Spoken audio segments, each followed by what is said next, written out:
दर्शको नमस्कार. हॅलो सह्याद्री या कार्यक्रमामध्ये आपल्या सगळ्यांचं मनपूर्वक स्वागत. मित्रहो, पेटंट हा शब्द आपण सगळ्यांनी ऐकला आहे. वर्तमानपत्रामधून देखील अनेकदा पेटंट विषयीच्या बातम्या देखील आपण वाचल्या आहेत. अमुक एका व्यक्तीला पेटंट मिळालं,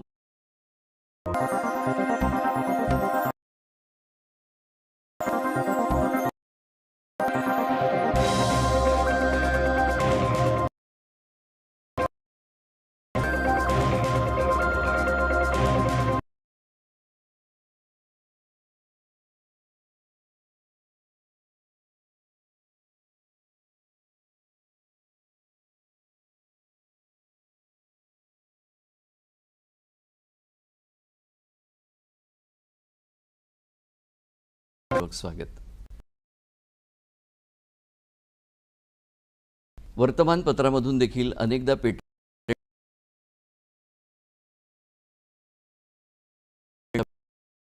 साठी पेटंट, पण पेटंट म्हणजे नेमकं काय याविषयी असते. मग हे आवश्यक ती कौशल्ये असावी लागतात का, आजच्या कार्यक्रमामधून आपण करणार आहोत. आणि चर्चेमध्ये सहभागी आमंत्रित केलं आपले माननीय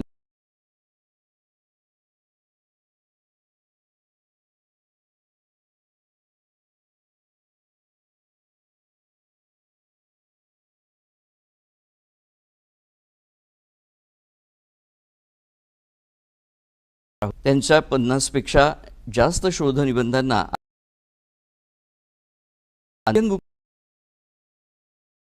देखील प्राप्त झालाय. विशेष म्हणजे विद्यार्थ्यांनी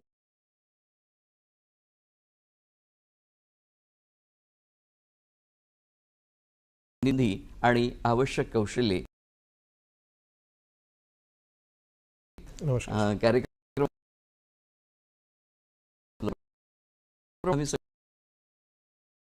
पेटंट म्हणजे काय, तुम्ही काय सांगा. पेटंट म्हणजे सरकारकडनं एका इन्व्हेंटरला भेटलेली मान्यता आहे.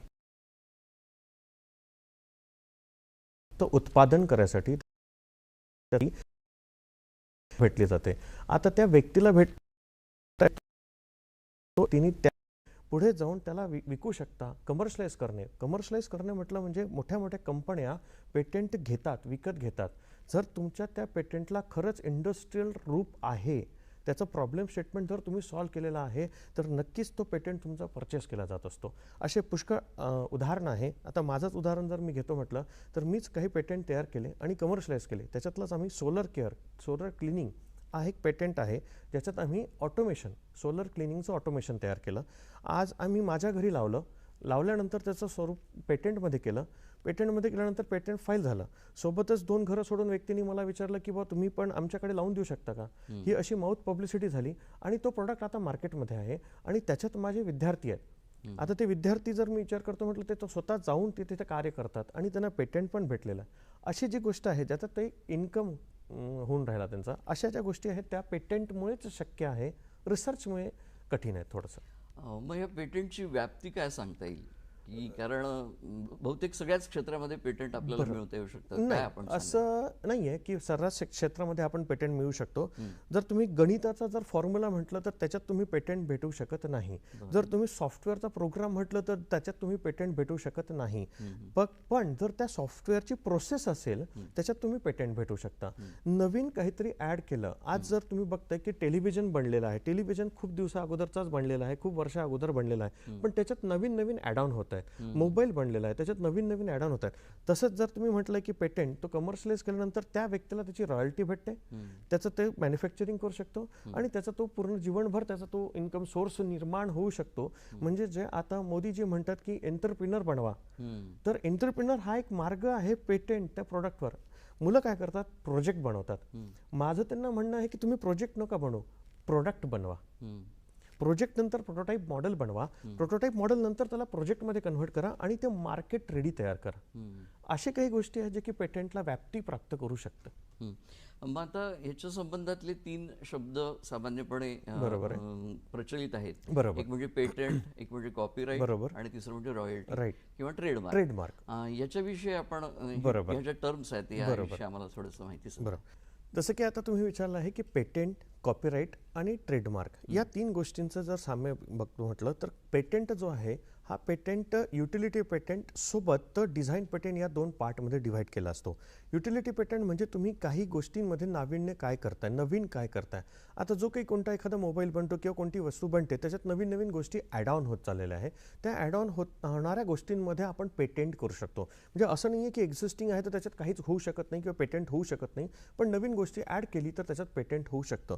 आता पेटेंट युटिलिटी पेटेंट जसं आहे तसं डिझाईन पेटेंट आहे. जर मी एखादी वस्तू बनवत आहे त्याचा जो एक पर्टिक्युलर शेप आहे, साईज आहे आणि त्याला जर मी प्रॉपरली क्लेममध्ये कन्व्हर्ट करतो की या क्लेमनुसार ही वस्तू किती नाविन्यपूर्ण आहे, त्याला आपण डिझाईन पेटेंटमध्ये करू. तर या 2 गोष्टी आहे. आणि पेटेंट युटिलिटी पेटेंटला फार महत्त्व आहे. युटिलिटी पेटेंटचं तुम्ही कमर्शियलायझेशन करू शकता, मार्केटमध्ये रेस करू शकता, सेल आउट करू शकता. डिझाईन पेटेंट हे फक्त तुम्ही कंपनीला सबमिट करू शकता की अशा पद्धतीचं मी तुम्हाला एक सॅम्पल दिलेलं आहे, त्या सॅम्पलचा तुम्ही उपयोग करू शकता. म्हणजे तुमचा जो फायदा जास्त आहे तो युटिलिटी पेटेंटमध्ये आहे. दुसरी गोष्ट जर मी म्हटलं की कॉपीराईट. कॉपीराईट जे आहे ते नॉर्मली काय झालेलं आहे की तुम्ही एखादी काव्यात्मक कविता तयार केली किंवा जर तुम्ही एखादा सॉफ्टवेअर तयार केला किंवा जर तुम्ही एखादी ड्रॉइंग तयार केली त्याचं तुम्ही कॉपीराईट करू शकता.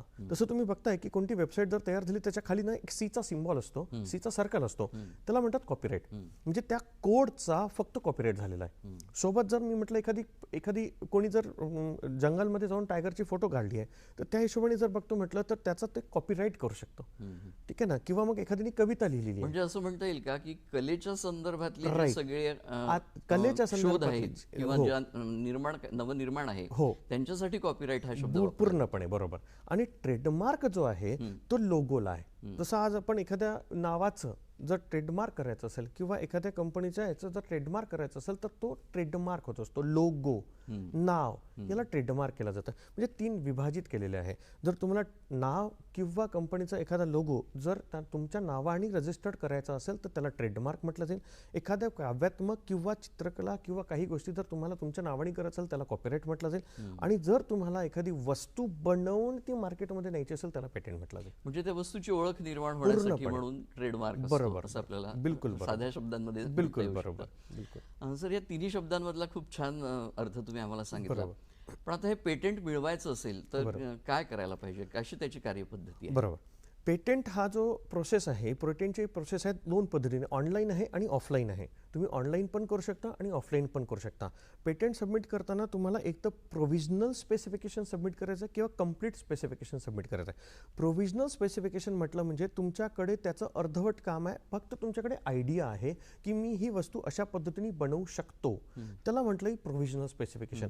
तुम्हाला जर तुमच्याकडे त्याचे रिझल्ट्स आहेत, तुमच्याकडे सगळ्या त्याचे पूर्ण निचंभूत माहिती आहे, त्याला तुम्ही कंप्लीट स्पेसिफिकेशनमध्ये कंप्लीट सबमिट करू शकता. पण त्याच्यात कंपल्सरी आहे की तुमच्याकडे रिझल्ट असणे आवश्यक आहे, मार्केट रेडी प्रोडक्ट असणे आवश्यक आहे. तर ही झाली 1-2 पद्धती, प्रोव्हिजनल स्पेसिफिकेशन, कंप्लीट स्पेसिफिकेशन. त्याच्यासोबत तुमच्याकडे काही फॉर्म अनिवार्य असतात.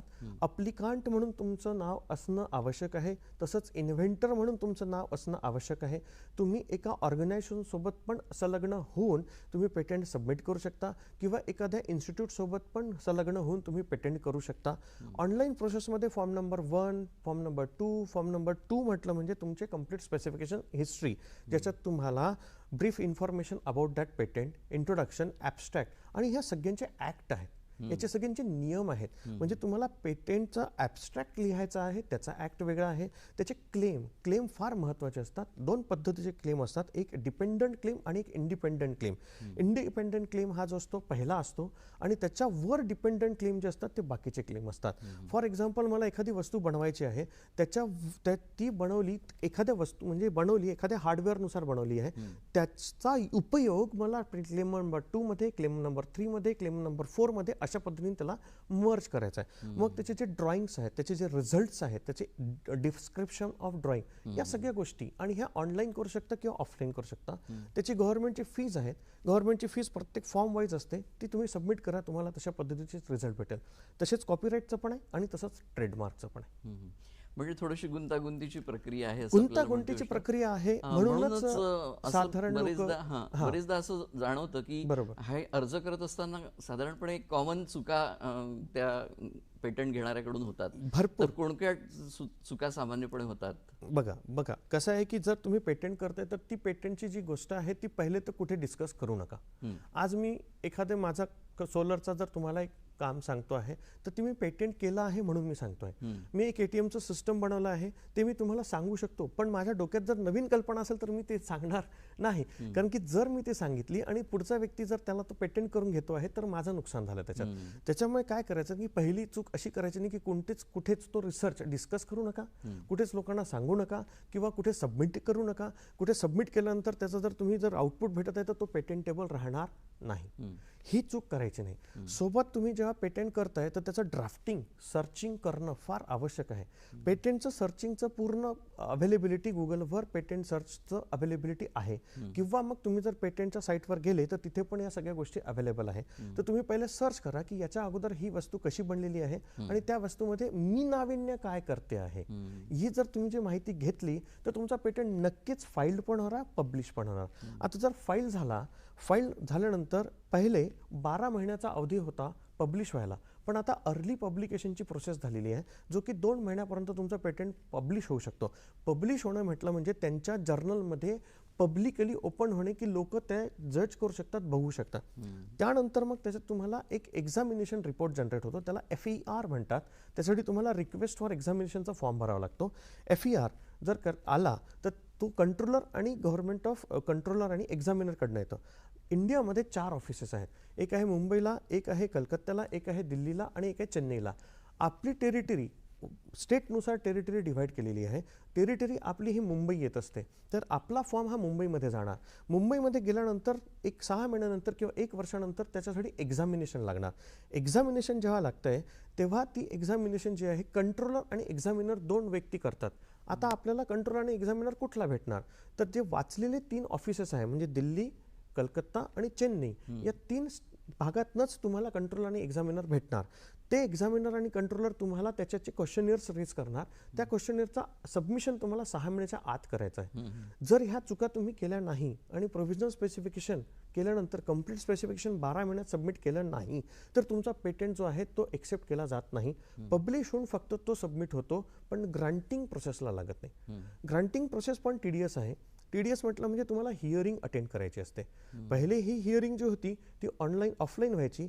आता कोविड नंतर ही हिअरिंग जी आहे ती ऑफलाईन व्हायला लागलेली आहे. ऑफलाईनमध्ये कंट्रोलर आणि एक्झामिनर असतं आणि ती रेकॉर्डिंग होत असतं आणि ते काही क्वेश्चन विचारतात, त्या क्वेश्चनचे तुम्हाला आन्सर करायचे आहे. तुम्हाला प्रेझेंटेशन तयार ठेवून, तुम्हाला व्हिडिओ तयार ठेवून, तुम्हाला तुमच्या प्रोडक्टची पूर्ण माहिती त्याच्यात दाखवायची आहे. तुम्ही तो प्रोडक्ट कुठे काही देत आहे का, आता सध्या झालेला आहे.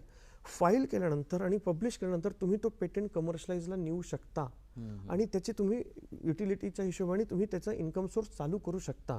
ही सोय गव्हर्नमेंट ऑफ इंडियाने आपल्याकडे दिलेली आहे, याचा सगळ्यांनी फायदा घ्यावा. म्हणजे बऱ्याच मोठ्या कार्यपद्धतीला सामोरं जावं लागतं एखाद्या गोष्टीचं पेटंट मिळवण्यासाठी. सर, सामान्यपणे किती वेळ लागतो हे पेटंट मिळवण्यासाठी, याचं उत्तर तुम्ही आम्हाला सांगा, पण तत्पूर्वी घेऊया एक छोटीशी विश्रांती. बिलकुल. दर्शक हो, कार्यक्रमात घेतो आहोत एक छोटीशी विश्रांती.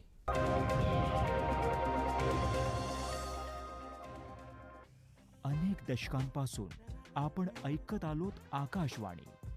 नंतर आली मनोरंजनाची क्रांती. तेव्हा कानाकोपऱ्यात पोहोचलं दूरदर्शन. नाही बदलली कहाणी, नाही झाला शैलीत बदल. ज्या कथा आपण ऐकत आलो त्याच आता ऐकूयात डिजिटल.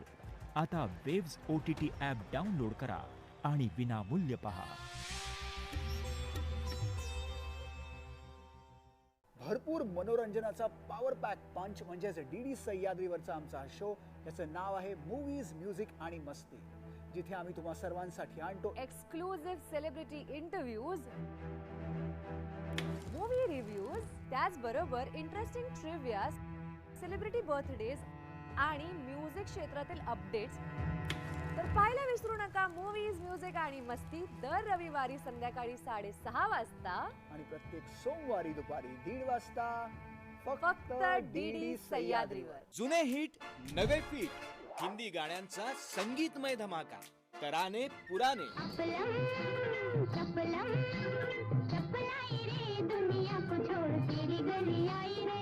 जुनी गाणी देतील दिलासा आणि नवीन गाणी करतील फुल मनोरंजन. जो भी सुने गाए झूमे छेड़े ऐसी ताल देखो. जिथे हृदयांच्या दारांनी सुरांची जादू तिथे मनाला सुखावणारी सुरेल गाणी.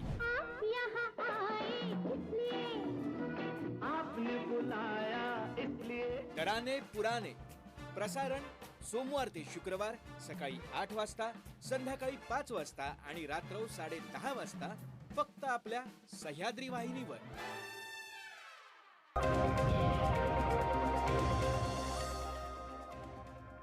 विश्रांतीनंतर कार्यक्रमात आपल्या सगळ्यांचं पुन्हा एकदा मनपूर्वक स्वागत. सर, विश्रांतीपूर्वी मी तुम्हाला असा एक प्रश्न विचारला होता की ही जी प्रक्रिया पेटंट मिळवण्याची आहे ती खूप विस्तृत आहे आणि मोठी आहे. बरोबर. तर याच्यासाठी सामान्यपणे पेटंट मिळायला किती कालावधी लागतो? बरोबर. बघा, आता पेटंट जर तुम्ही फाईल करत आहे तर तुम्ही एक एजंट अटर्नीकडनं पण करू शकता, त्यांची फीस पेड करून. असे अटर्नी पण अवेलेबल आहे.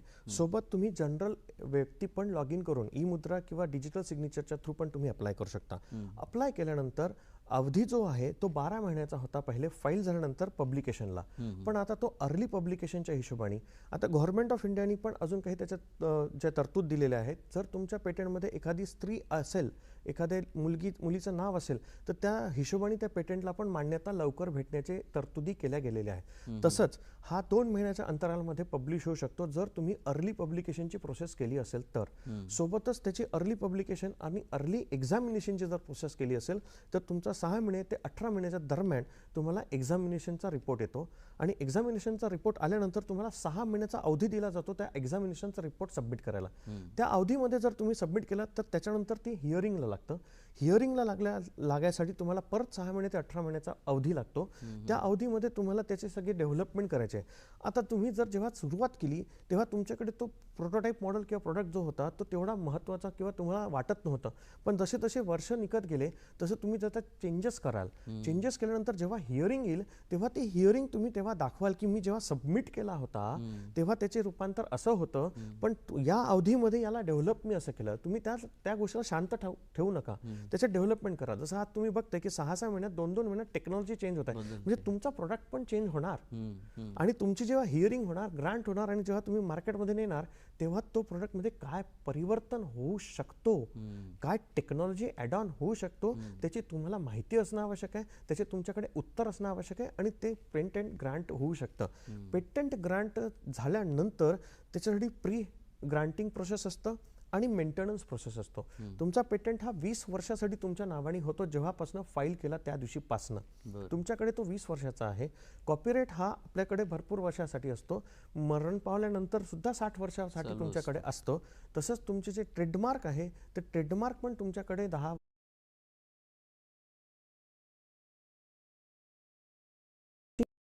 वर्षाची 10 वर्षानंतर तो नूतनीकरण होतो. अशी ही प्रोसेस आहे. म्हणजे खूप मोठा हा कालावधी लागतो आणि त्याच्यासाठी पेशन्सची खूप आवश्यकता आहे असं आपल्या बोलण्यावरून लक्षात येत आहे. ह्याच्याच अनुषंगाने मनामध्ये असा प्रश्न येतो की पेटंट मिळवण्यासाठी खरोखरच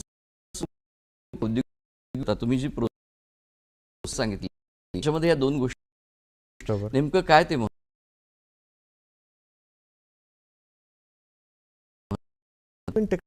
मुलांचं पण जे ध्यान आहे, विद्यार्थ्यांचा उपयोग आणि ते तंत्रज्ञान त्याच्यानंतर जॉबची तो जॉब न घेता उपजीविका तयार करू शकतो. तो तो बिझनेस मध्ये करून आणू शकतो, सेल आउट करू शकतो, लायसन्स तो विकू शकतो. या सगळ्या ज्या गोष्टी आहेत औद्योगिक कॉम्पिटिटर्स निर्माण होणं. त्याचे कॉम्पिटिटर्स निर्माण होणार, ते वेगळ्या नवीन पद्धतीने ती गोष्ट तुमच्या समोर आणणार आणि तुम्हाला कळणार की माझी गोष्ट आउटडेटेड झाली आणि त्यांची गोष्ट नवीन आली आणि तो पेटंट घेऊन येणार. शिवाय आपलं संशोधन चोरीला जाण्याचे देखील, बिलकुल बरोबर, हायजॅक करण्याचे देखील बिलकुल आज तुम्ही बघता बरोबर बिलकुल आज तुम्ही बघता की खूप काही गोष्टी टेक्नॉलॉजीमध्ये रिव्हॉल्युशन, बिलकुल रिव्हॉल्युशन येतं. टेक्नो रिव्हॉल्युशन एवढा आहे आणि मल्टिपल कंपन्या त्याच्यात आहेत, त्याच्यात स्टार्टअप्स पण आलेले आहेत.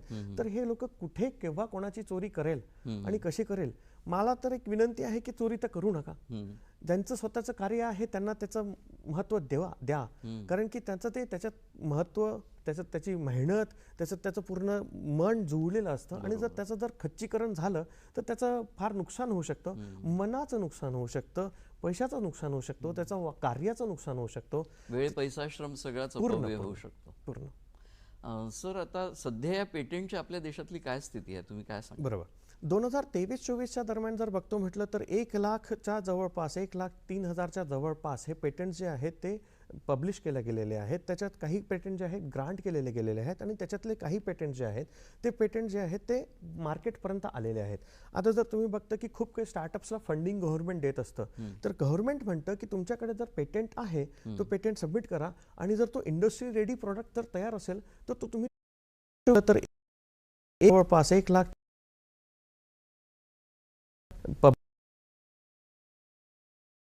गेलेले आहेत. आता जर तुम्ही बघ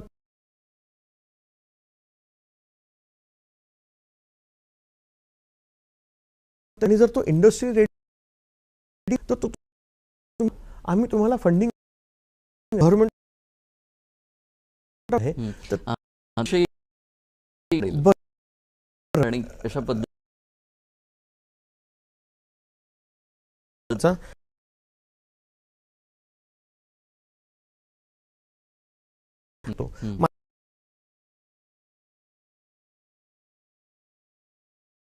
मला मेल आलेला आहे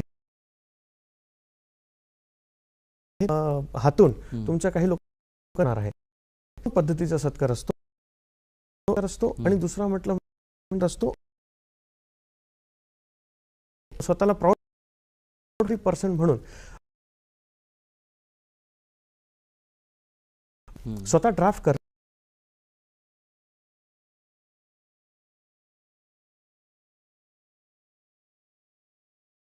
तुम्ही स्वतः विका, तुम्ही विकू शकणार नाही. पेटंट जेम म्हणून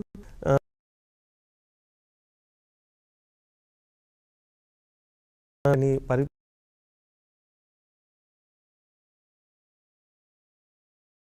ब्रँड निर्माण होतोय. तुम्हाला एक मोठी भेटते की तुम्ही नवीन नवीन काही करू शकता. आज माझे डेट झालेले आहेत म्हणजे 50 केल्यानंतर सचिन तेंडुलकर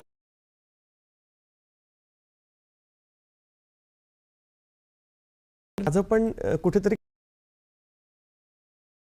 करंट्स आहेत माझ्या सोबत जेवढे काही ऑपरेशन आहे त्या हिशोब पण मी जजमेंट देत असतो. तुमचं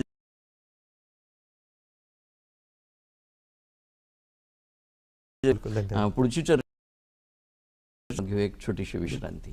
दर्शक छोटीशी विश्रांती.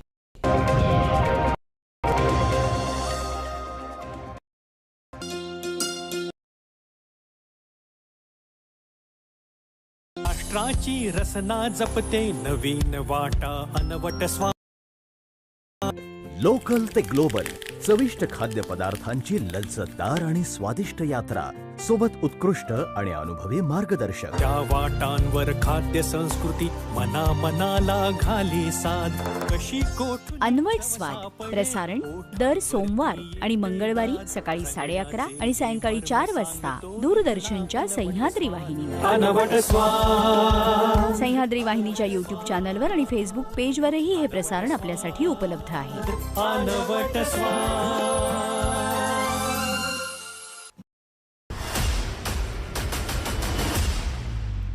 क्रीडा विश्वातील ताज्या घडामोडींवर आधारित कार्यक्रम क्रीडांगण.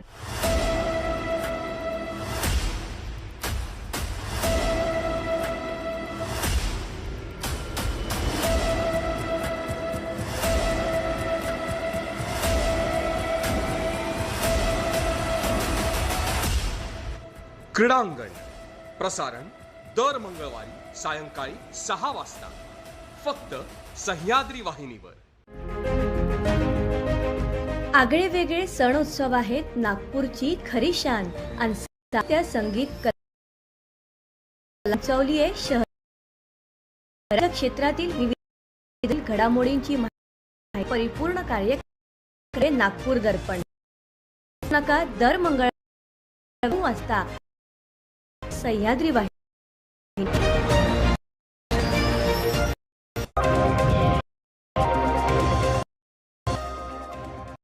आपण पाहतात हॅलो कार्यक्रम मध्ये पेटंट आवश्यक कौशल्ये आणि या चर्चेमध्ये डॉक्टर राहुल. क्रांतीपूर्वी आपण तुमच्या पेटंट विषयी माहिती जाणून घेतली, बरोबर, पण त्या सगळ्या बोलण्यातून एक असं लक्षात आलं की ह्यासाठी खूप कौशल्यांची आवश्यकता आहे, काही स्किल्स असण्याची खूप गरज आहे. बरोबर. तर नेमकं पेटंट मिळवण्यासाठी कोणत्या कौशल्यांची आवश्यकता आहे, काय आमच्या तरुण दर्शकांना सांगाल? बरोबर. आज काय आहे ना की पेटंट कौशल्यांची आवश्यकता आहे, काय आमच्या तरुण दर्शकांना सांगाल? बरोबर. आज काय आहे ना की पेटंट हा शब्द त्यांच्या डोक्यात नाही आहे, पण प्रोजेक्ट कसा करायचा, प्रत्येक इयरला प्रोजेक्ट सबमिट करणं आवश्यक असतं, प्रत्येक ग्रॅज्युएशनला प्रोजेक्ट सबमिट करणं आवश्यक असतं.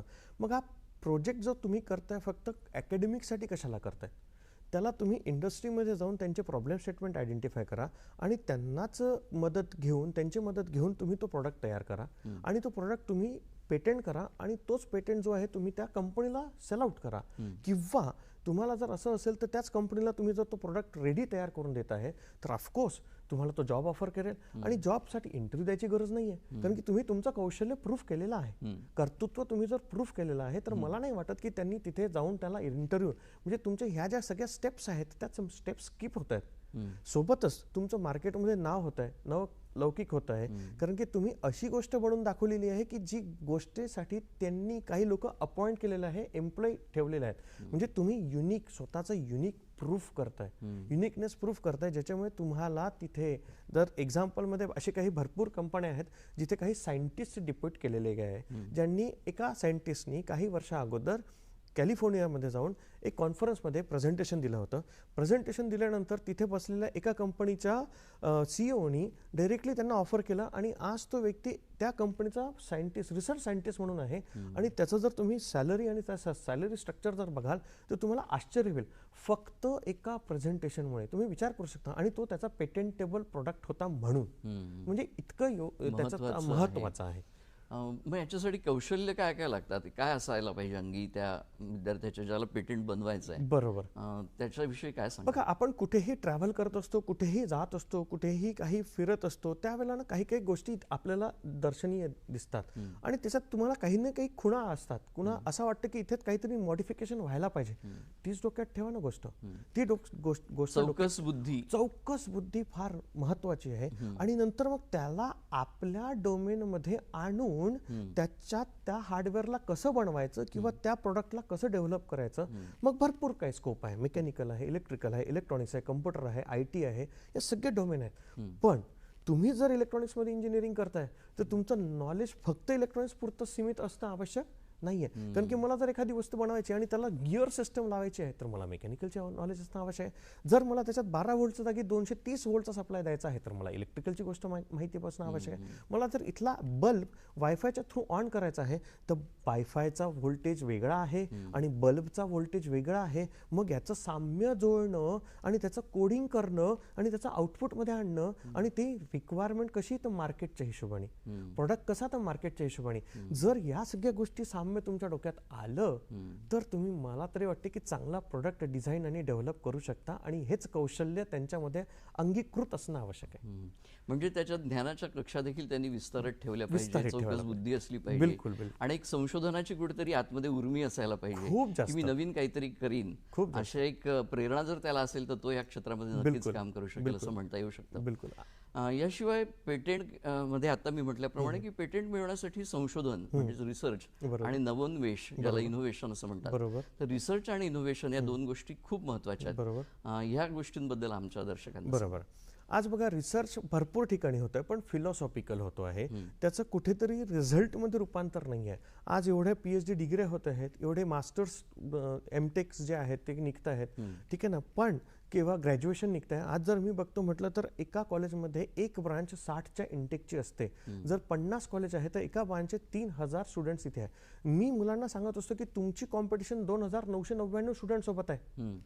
2999 स्टुडंट सोबत तुमची जेव्हा कॉम्पिटिशन आहे तेव्हा तुम्हाला प्रूफ कसं करायचं आहे. आता जेव्हा प्रूफ करायचं आहे तर तुम्हाला त्याच्यात नवलौकिकता आणणं आवश्यक आहे, नवाशिष आणणं आवश्यक आहे, रिसर्च करणं आवश्यक आहे, पण फिलॉसॉफिकल रिसर्च करू नका. प्रॅक्टिकल रिसर्च करा ज्याच्यात तुमच्याकडे त्याचे रिझल्ट्स असणं. जेव्हा तुम्ही ते प्रॅक्टिकली करून बघाल तर त्याच्यातल्या ज्या खुणा आहेत त्या तुमच्या लक्षात येतील, ज्या चुका आहेत त्या लक्षात येतील आणि त्याला परत तुम्ही रिडेव्हलप कराल, रिस्ट्रक्चर कराल, रिकन्स्ट्रक्ट कराल. आणि त्याच्यासाठी तुम्हाला काही चॅलेंजेस सोबत तुमच्याकडे क्रिएटिव्हिटी मग तुमच्याकडे त्याच्यात त्या जे चॅलेंजेस आहेत त्याच्यात चेंजेस आणि चेंजेस केल्यानंतर त्याचा आउटपुट. आता तुम्ही सांगितल्याप्रमाणे रिसर्च आणि नवोन्मेष इनोव्हेशन या दोन गोष्टी खूप महत्वाच्या आहेत. पण सामान्य विद्यार्थ्याच्या दृष्टीने जर आपण विचार केला तर त्या रिसर्चसाठी, संशोधनासाठी आणि नवोन्मेषासाठी, इनोव्हेशनसाठी एक विशिष्ट प्रकारची बौद्धिक कौशल्य आवश्यक असतात. बरोबर आहे. पण ती सामान्य माणसांमध्ये नसतात असा एक साधारण समज आहे. पण अशा सामान्य माणसांनी देखील अनेक प्रकारचे चमत्कार करून दाखवलेले आहेत. तर ह्याच्या संबंधी तुम्ही विद्यार्थ्यांना प्रेरणा मिळावी किंवा ही कौशल्य त्यांना कशी आत्मसात करता येईल याच्याविषयी काय मार्गदर्शन कराल? बघा, आज चेस खेळतात मुलं. चेस 2 प्लेअरचा असतो, 4 प्लेअरचा बनवून दाखवा ना, नाविन्य आलं त्याच्यात. 6 प्लेअरचा बनवून दाखवा, नाविन्य आलं त्याच्यात.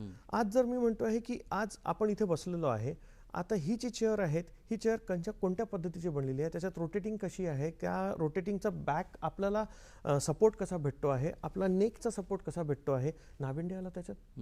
तुम्हाला कळतंय की बा तुम्ही जेव्हा कुठे काही कार्य करतायत तर त्या नाविन्य कार्याला इनोव्हेट करणं आणि रिसर्च न करता त्याच्यावर प्रॅक्टिकली अप्लिकेबल आणणं हे फार गरजेचं झालेलं आहे. आणि ती गरजेची बाब जेव्हा तुम्ही कराल तेव्हाच तुम्हाला पेटेंट मान्यता भेटू शकते, अन्यथा मान्यता भेटणार नाही. खूप काही असे पेटेंट झालेले आहेत जे की पब्लिश तर झालेले आहेत पण ग्रांट झालेले नाही. त्याच्यात माझे पण काही पेटेंट्स आहेत, 2 पेटेंट माझे रिफ्यूज झालेले आहेत, कारण की मला वाटते की त्यांना त्या पेटेंटचं महत्त्व किंवा त्या मी पटवू दिलं शकलो नाही, त्याच्यामुळे ते बहुतेक ग्रांट झालेले नाही आहे. असे पण काही गोष्टी आहेत, पण मी ते तिथे थांबलेलो नाही आहे. त्या पेटेंटला नवीन पद्धतीने त्या कंट्रोलरनी, त्या एक्झामिनरनी मला जे सजेशन्स दिले त्याच्यात मी ते चेंजेस केले आणि त्या परत पेटेंटला नवीन पद्धतीने मी पब्लिश केलेलं आहे, अप्लाय केलेलं आहे. जर तुम्ही या पद्धतीने, तर त्याच्यात पेशन्स आवश्यक आहे, त्याच्यात तुमचं इनोव्हेशन आवश्यक आहे, त्याच्यात तुम्हाला जे काही चॅलेंजेस येतात ते आवश्यक आहे.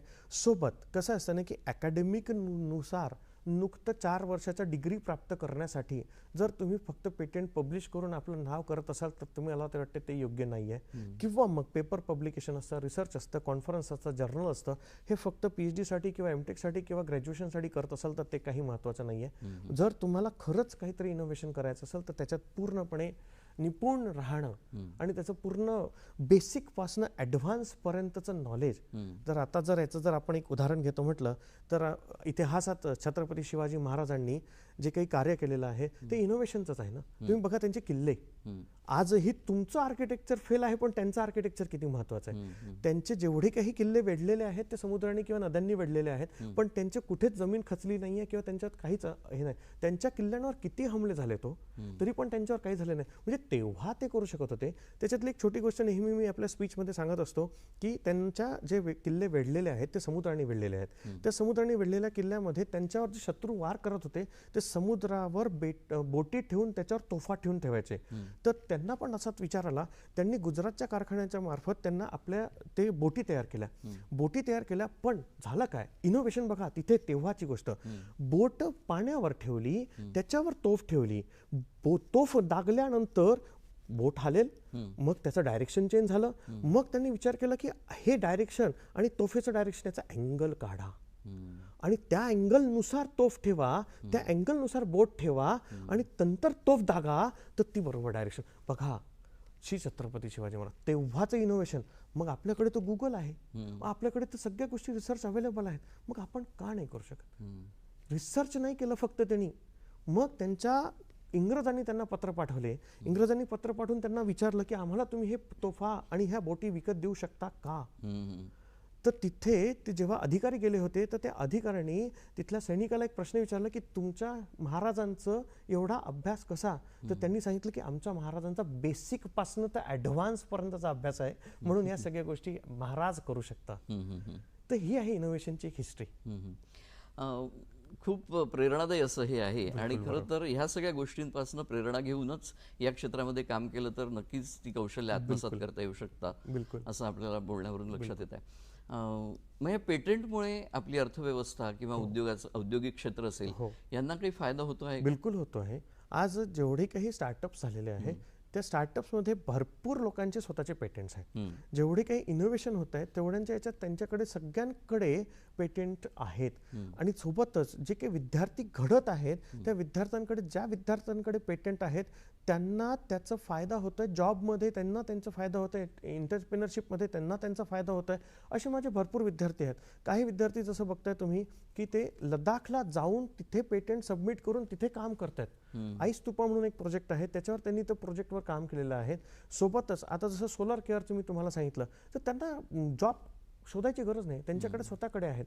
अर्थव्यवस्था एवढी डेव्हलप झालेली आहे की अगोदर 1,03,000 2023-24 होते, थोड्या अगोदर जे मी सांगितलं, आणि 2024-25 जर मी बघतो आहे तर 1,11,000 पेटंट ग्रांट होऊन त्यांना मान्यता भेटून त्यांना स्टार्टअप्समध्ये फंडिंग भेटून ते लोक उपजीविका निर्माण करून राहिले, औद्योगिक क्षेत्रात प्रवेश हो. करते झाले. आणि त्याची फंडिंग गव्हर्नमेंट ऑफ इंडियाने भरपूर काही अशा वेबसाईट्स आहेत, तुम्ही सर्च करा, MSMEच्या वेबसाईट्स पण आहेत, अशा याच्यात तुम्ही स्टार्टअप्स अप्लाय करू शकता आणि त्याच्यात फंडिंग पण आहे. मिनिमम 2 लाखापासून फंडिंग तुम्हाला इझे भेटतं आणि त्यानुसार तुम्ही त्याचं इनोव्हेशन करू शकता आणि स्वतःची स्टार्टअप चालू करू शकता.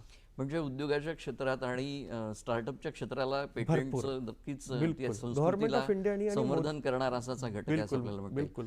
सर, आपण खूप छान माहिती देतात. आपण आणखी या विषयी चर्चा करू, पण आता कार्यक्रमात वेळ झालेली आहे छोट्याशा विश्रांतीची. दर्शक हो, कार्यक्रमात घेत आहोत एक छोटीशी विश्रांती. म्हणतात ना, आरोग्यम धनसंपदा, म्हणजेच आरोग्य हीच खरी संपत्ती.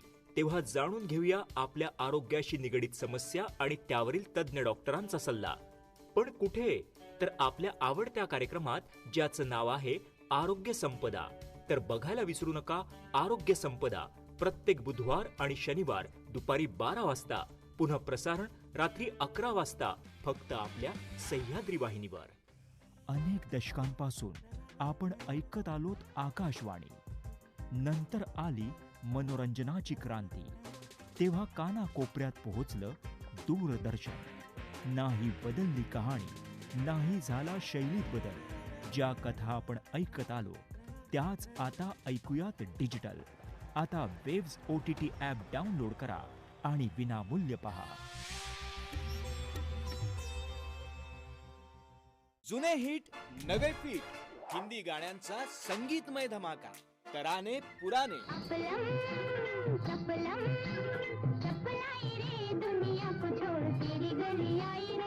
जुनी गाणी देतील दिलासा आणि नवीन गाणी करतील फुल मनोरंजन. जो भी सुने गाए झूमे छेड़े ऐसी ताल देखो. जिथे हृदयांच्या दारांनी सुरांची जादू, तिथे मनाला सुखावणारी सुरेल गाणी.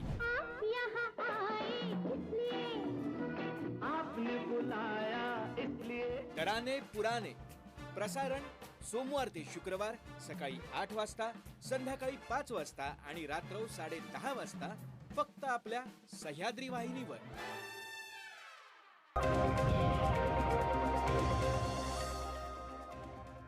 हॅलो सह्याद्री या कार्यक्रमामध्ये विश्रांतीनंतर आपल्या सगळ्यांचं पुन्हा एकदा मनपूर्वक स्वागत. विश्रांतीपूर्वी आपण कौशल्यांविषयी बोलत होतो आणि ती कौशल्य कशी असावी ते तुम्ही सांगितलं. तर ह्या कौशल्यांच्या दृष्टीने नवीन शैक्षणिक धोरण जे आता आपल्या देशामध्ये शैक्षणिक क्षेत्रात एक आमूलाग्र अशी क्रांती निर्माण करत आहे.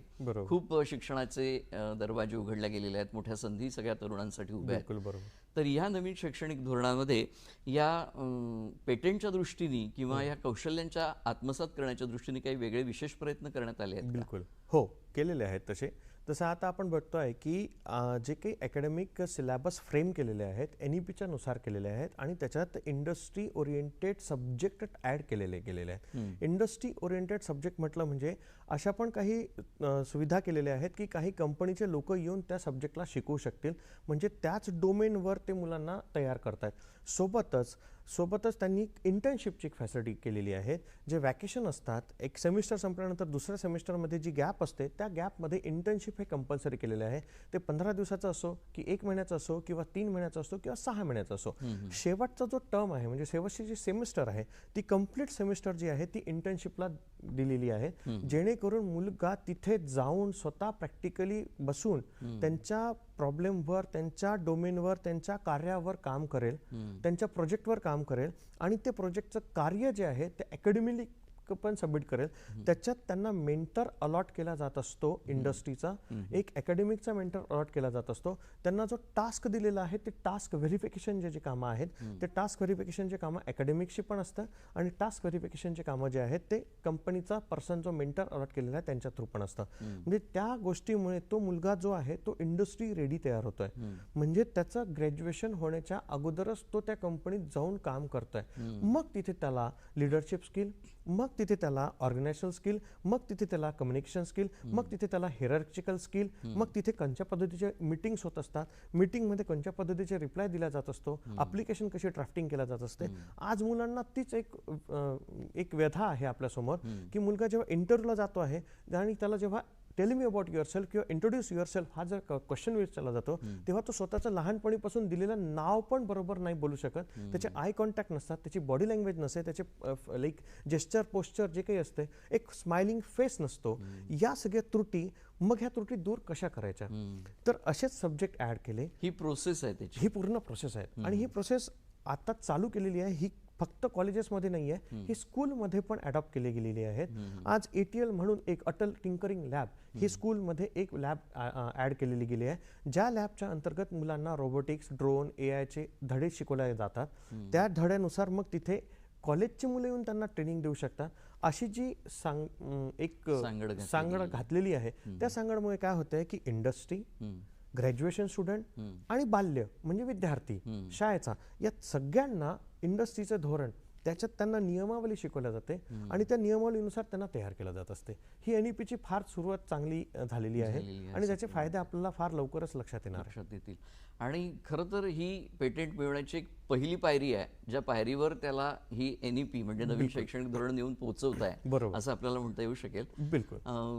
आता या पेटेंटमुळे आर्थिक उत्पन्न मिळवण्याच्या काही संधी आहेत का? एखादा जो नवीन संशोधक आहे त्यांनी पेटेंट मिळवण्यासाठी एखादं प्रॉडक्ट तयार केलं, नवीन इनोव्हेशन त्यात घातलं, पण ते बाजारात विकल्या जाण्याच्या दृष्टीने किंवा त्याला आर्थिक उत्पन्न मिळण्याच्या दृष्टीने काही संधी भविष्यामध्ये उपलब्ध आहेत? बिलकुल बघा, आपण जेव्हा पेटेंट अप्लाय करतो आहे तो टेरिटरीनुसार अप्लाय करतो आहे. टेरिटरी म्हटलं म्हणजे आपण इंडियाची टेरिटरी आहे, इंडियामध्ये तो डेव्हलप होतो आहे आणि इंडियामध्ये डेव्हलप झाल्यानंतर इंडियाच्या बाजारपेठेमध्ये त्याला आपण मान्यता देतोय, लायसन्स देतो आहे, त्याला त्याचा स्टार्टअपची सुविधा देतो आहे. सोबतच जर मी बघतो म्हटलं तर मला जर त्याला इंटरनॅशनल लेव्हलवर न्यायचं आहे तर PCT एक ऑप्शन असतं.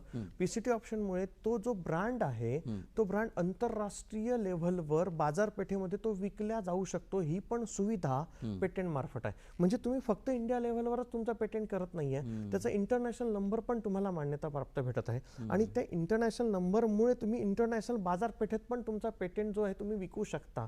फक्त इंडियातच विकणार असं आवश्यक नाहीये, जेणेकरून त्या ब्रँडला मान्यता अदर कंट्रीकडनं भेटाल. म्हणजे तिन्हीच त्या अदर कंट्री जर तो पेटेंट परचेस केला तर तुम्ही विचार करा त्या मुलाचं भविष्य कुठे जाते. इतक्या काही युनिव्हर्सिटीज आहेत, बाहेरच्या जेवढे काही युनिव्हर्सिटीज आहेत, जेव्हा तो रिझ्यूम बघितला जातो तर त्याच्या रिझ्यूममध्ये जर पेटेंट उल्लेख झाला असेल तर त्या पेटेंट बद्दलच त्याचा इंटरव्ह्यू होतो आणि जर त्याला त्या पेटेंटची निशंभूत माहिती असेल ना तर तो त्या युनिव्हर्सिटीमध्ये पुढील ग्रॅज्युएशनसाठी म्हणजे पुढील शिक्षणासाठी तो सिलेक्ट होतो. म्हणजे आज तुम्ही बघा, जर तुम्हाला डायरेक्ट अप्लाय करायचं आहे तर तुम्ही इतर कंट्रीमध्ये पण अप्लाय करू शकता. तुमचा माझं म्हणणं असं आहे की तुमचा रिझ्यूम पहिले जातोय, तुम्ही जात नाहीये, तर तुमचा रिझ्यूम मध्ये अशा काही इम्पॅक्टफुल युनिक गोष्टी असेल, 60 पैकी 49 मुलं आहेत पण तुमच्याच रिझ्यूम मध्ये सर या सगळ्या गोष्टी असेल तर तुम्हाला कोणी विचारणार नाही. तुम्हाला डायरेक्ट बोलवतील आणि डायरेक्ट बोलवतील आणि जर ते कौशल्य तुम्ही इंटरव्ह्यूमध्ये प्रेझेंट केलं तर तुमचा जॉब, तुमचा स्टार्टअप, तुमचं एंटरप्रिनरशिप म्हणचं स्वप्न हे सगळं तिथेच तयार आहे. म्हणजे तुम्हाला त्या गोष्टीसाठी पेटंट करणं फार आवश्यक आहे. म्हणजे तो खऱ्याच अर्थाने कॉन्फिडन्स बनतो आणि त्याला चांगल्या पद्धतीने आर्थिक उत्पन्न मिळण्याच्या संधी या क्षेत्रामध्ये कारण की त्यांनी तसे चॅलेंजेस फेस केलेले आहेत. नवीन त्या पेटंटला बनवण्यासाठी त्यांनी क्रिएटिव्हिटी, चॅलेंज, जसं आता तुम्ही म्हटलं की त्याला चान्स भेटत आहे आणि तो चान्स तो एक्वायर करतोय, ऍक्सेप्ट करतो आहे, तर या गोष्टी त्यांनी काय केल्या, फेस केलेल्या आहेत. म्हणजे जेव्हा कंपनीमध्ये तो मुलगा उभा झाला, इंटरव्ह्यू द्यायला जर तो उभा झाला तर त्याच्या बॉडी लँग्वेजमध्ये, त्याच्या कॉन्फिडन्समध्येच रिफ्लेक्ट होईल की यांनी याच्यावर काम केलेलं आहे. मग त्याला नक्कीच तो तिथे भेटणारच जॉब आणि तिथे पॅकेज पण त्याला चांगलंच भेटणार. बरोबर. येस सर, स्टार्टअप आणि युवक संशोधन, बरोबर, हे जे दोन सध्या महत्त्वाचे इमर्जिंग फील्ड ज्याला आपण म्हणतो, ह्याच्या संबंधी पेटेंटमध्ये काय तरतुदी आहे, काय त्याच्यामधून आपल्याला फायदा होऊ शकेल या युवा संशोधकांना? स्टार्टअपमध्ये तर पुष्कळ काही सुविधा निर्माण केलेल्या आहे. गव्हर्नमेंट ऑफ इंडिया आणि एवढ्या काही वेबसाईट्स अवेलेबल आहेत ज्याच्यावर तुम्ही अप्लाय करा, तो पेटंट सबमिट करा. तुम्ही एक कपिला स्कीम आहे, कपिला स्कीममध्ये जर तुम्ही पेटंट सबमिट केला, पब्लिश, ग्रांट पण नाही, पब्लिश, तर तुम्हाला तिथनं फंडिंग येणं चालू होतं.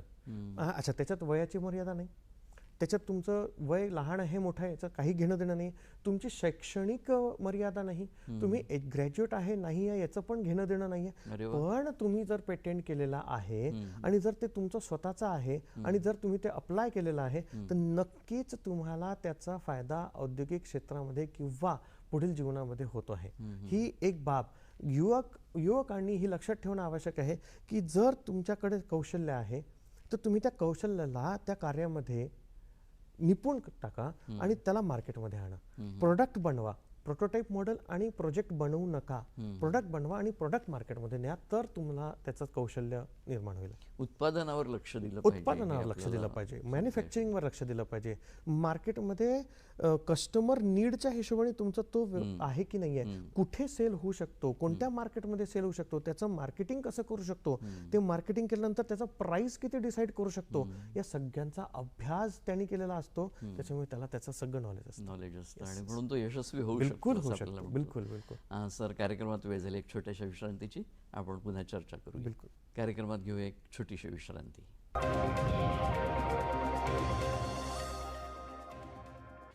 अनेक दशकांपासून आपण ऐकत आलोत आकाशवाणी, नंतर आली मनोरंजनाची क्रांती, तेव्हा कानाकोपऱ्यात पोहोचलं दूरदर्शन. नाही बदलली कहाणी, नाही झाला शैलीत बदल. ज्या कथा आपण ऐकत आलो त्याच आता ऐकूयात डिजिटल. आता वेव्स OTT ॲप डाउनलोड करा आणि विनामूल्य पहा.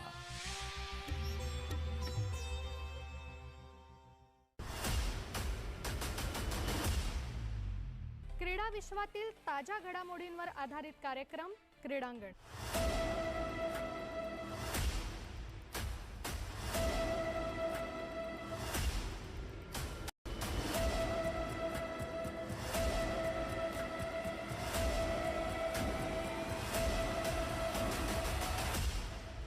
क्रीडांगण प्रसारण दर मंगळवारी सायंकाळी 6 वाजता फक्त सह्याद्री वाहिनीवर.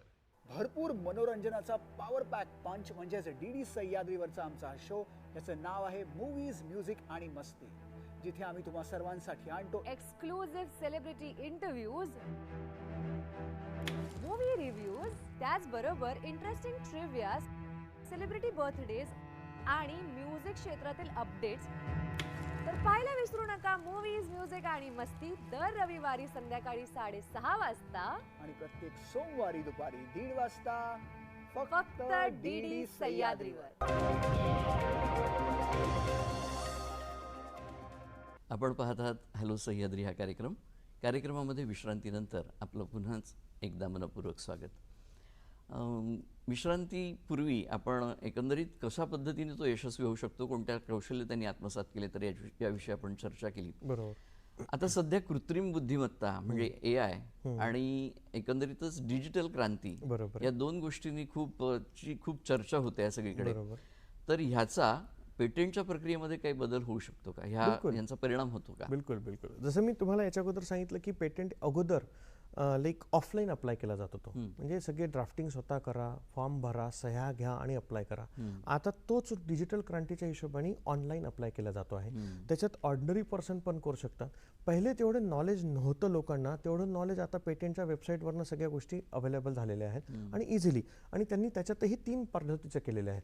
For example patent, copyright. आता पेटेंटच्या वेबसाईटवरनं सगळ्या गोष्टी अवेलेबल झालेल्या आहेत आणि त्यांनी त्याच्यातही 3 पद्धतीच्या, एक्झाम्पल पेटेंट, कॉपीराईट आणि ट्रेडमार्क करायचा, तो ट्रेडमार्कचं लॉग इन करेल, कॉपीराईट करेल आणि डिझाईन आणि युटिलिटी क्रांती एआयचा विचार.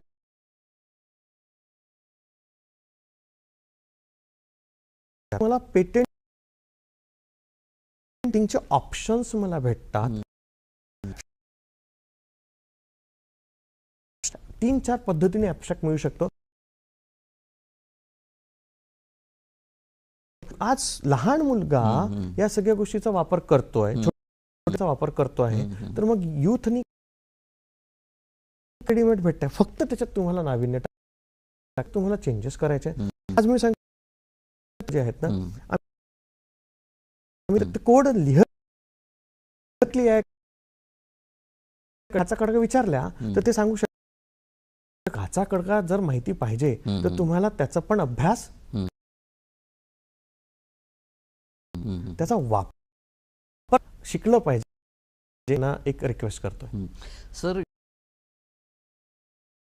आणि लघु उद्योजकांना प्रोत्साहन देण्याच्या दृष्टीने पेटेंटचा कसा काय उपयोग झालेली आहे सेक्टरमध्ये. एवढी फवारणी केला जातो, ते 10 मिनिटात ड्रोननी आलेले आहेत. इनोव्हेशन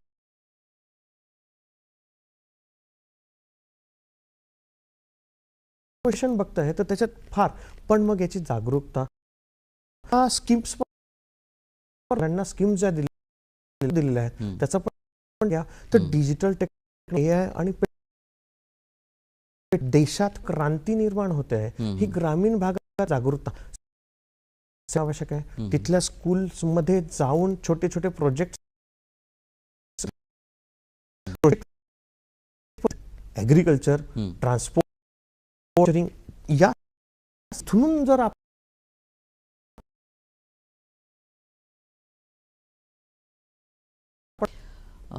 आपण म्हणता ते अगदी बरोबर आहे. त्याचा उपयोग योग्य पद्धतीने होतो.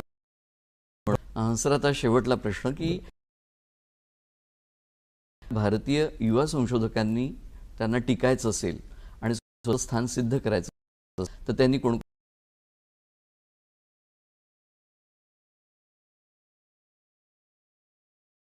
आज ग्रॅज्युएट तर होत आहेत, पण संधी उपलब्ध आहे, त्या संधीचा सोनं उपलब्ध आहे ते ती ग्रॅज्युएशन करतात तेव्हा. आणि त्या ग्रॅज्युएशन दरम्यान जर तुम्ही या सगळ्या गोष्टींचा फायदा तर तुमचा आउटपुट जे भेटणार आहे जॉबच्या हिशोबाने, या सगळ्या गोष्टीच्या हिशोबाने त्याचा फायदा होणार आहे. तुमच्या फायदा घ्याल मग आंतरराष्ट्रीय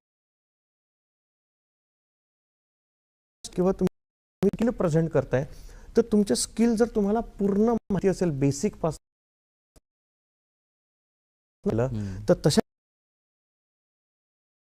त्या आज 2023-24 नंबर सांगितले ज्याच्यात ते स्टार्टअप वाढ झालेली आहे. गव्हर्नमेंटच्या फंडिंग मिनिमम 2 लाख फंडिंगला नंतर 25 लाखापर्यंत आहे. 25 मार्केटिंगवर सगळं इनोव्हेशन. आज एक जो व्यासपीठ आहे जी जागा वेबसाईट त्यावर तुम्ही सगळ्या गोष्टी टाका. भरपूर काही कंपन्यांचे लोक इनोव्हेशन बघतात. मी त्याच्यात सगळ्यांना युथला रिक्वेस्ट करतो की फेसबुकचा कसा वापर, तुमच्या डिजिटल मीडियाचा कसा वापर करायचा, त्याच्यानंतर तुमचा लिंक्डइनचा कसा वापर करायचा.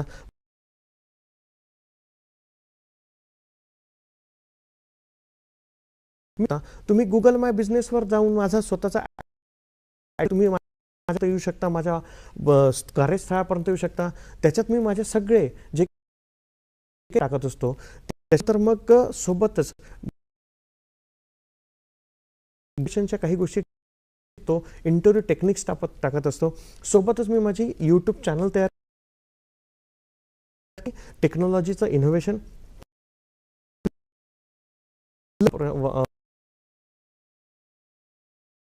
माहिती मी त्याच्यात दिली केलेला आहे, वेबसाईट तयार केलेला आहे, गुगल बिझनेस तयार केलेला आहे, ट्विटर, सगळ्या गोष्टी माणूस जर यूथ का नाही करू शकत. आणि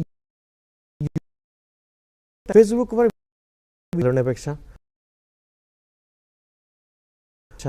आपले डोळे खराब करण्यापेक्षा इनोव्हेशन आणि टेक्नॉलॉजीचा वापर करा आपल्या समोर आहे.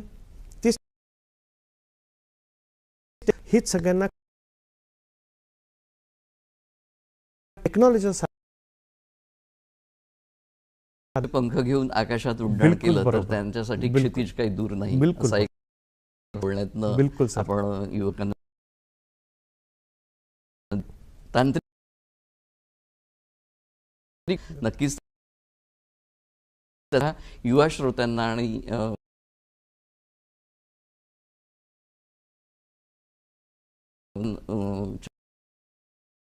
दूरदर्शनच्या वतीने मी